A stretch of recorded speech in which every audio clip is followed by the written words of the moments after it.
Olá, meu nome é Patrícia e no segundo vídeo sobre espectroscopia na região do infravermelho, falaremos sobre os tipos de vibração. A absorção de energia na região do infravermelho é um processo quantizado e corresponde a alterações de energia na ordem de 8 a 40 kJ/mol. A radiação dessa faixa de energia corresponde à faixa que engloba frequências vibracionais de estiramento e dobramento das ligações. Os estiramentos ou deformações axiais ocorrem ao longo do eixo de uma ligação e mudam o comprimento dessa ligação. Já os dobramentos ou deformações angulares modificam o ângulo de ligação. Deformação axial de uma ligação requer maior energia do que sua deformação angular e, por isso, aparecem em números de onda maiores. As moléculas diatômicas possuem somente uma ligação química e, portanto, não possuem ângulo entre as ligações. Sendo assim, sofrem somente deformações do tipo axial ou estiramento. Já moléculas com 3 ou mais átomos sofrem deformações do tipo axial, mas também as deformações angulares ou dobramentos de diferentes tipos. As deformações axiais ou estiramentos podem ser simétricas, conforme a animação, ou assimétricas, conforme a animação.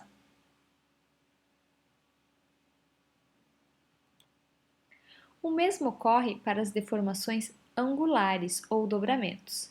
Podem ser simétricos, mas existem dois tipos: no plano ou tesoura, pois o movimento lembra uma tesoura abrindo e fechando, ou fora do plano, também chamado de abano.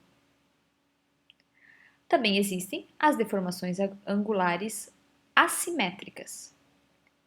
Elas também podem ocorrer no plano, também chamada de balanço, ou fora do plano, também chamada de torção.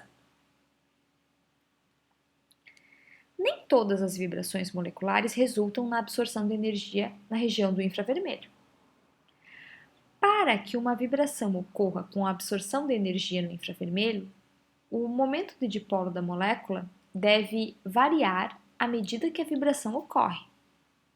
Apenas moléculas onde variações nas distâncias ou ângulos de ligação produzem variação do momento de dipolo elétrico podem absorver radiação no infravermelho.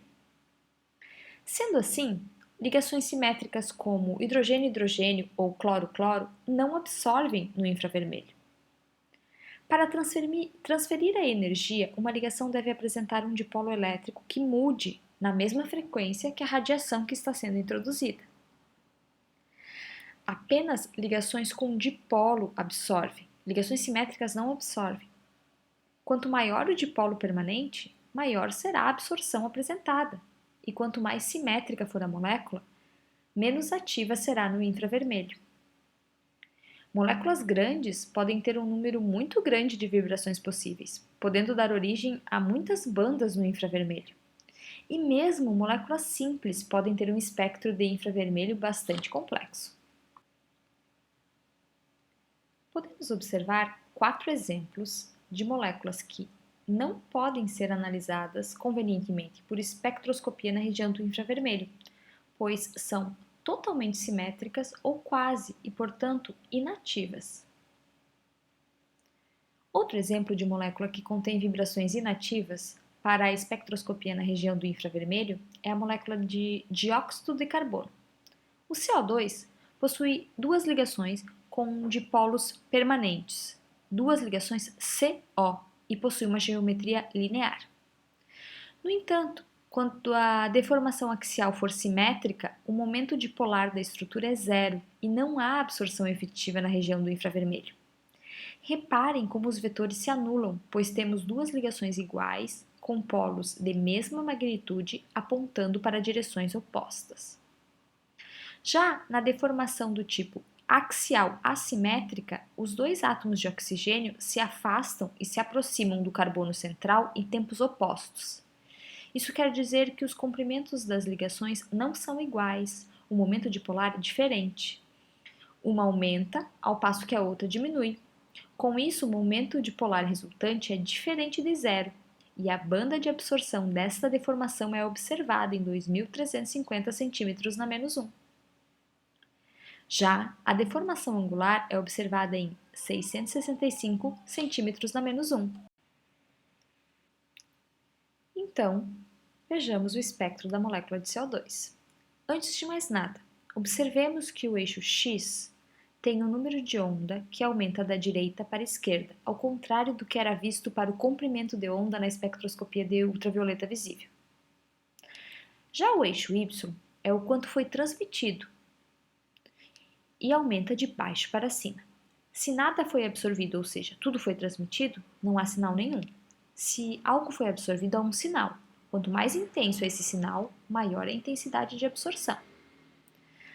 A banda em 2.350 centímetros na menos 1, observada para o CO2, é devido à deformação axial assimétrica, comentada na tela anterior. Moléculas mais polares possuem um espectro mais cheio de bandas, mesmo moléculas pequenas como a água. Na água, temos duas ligações OH e a geometria angular. Como as ligações OH são mais polares e a geometria dificulta uma simetria completa, observamos um espectro mais cheio. As bandas são referentes à deformação axial simétrica e assimétrica da ligação OH, que aparecem acima de 3.600 centímetros na menos 1, e deformação angular simétrica no plano ou tesoura, em 1.596 centímetros na menos 1. No próximo vídeo, falaremos um pouco melhor sobre o comportamento das ligações e suas vibrações em diferentes moléculas. Bons estudos!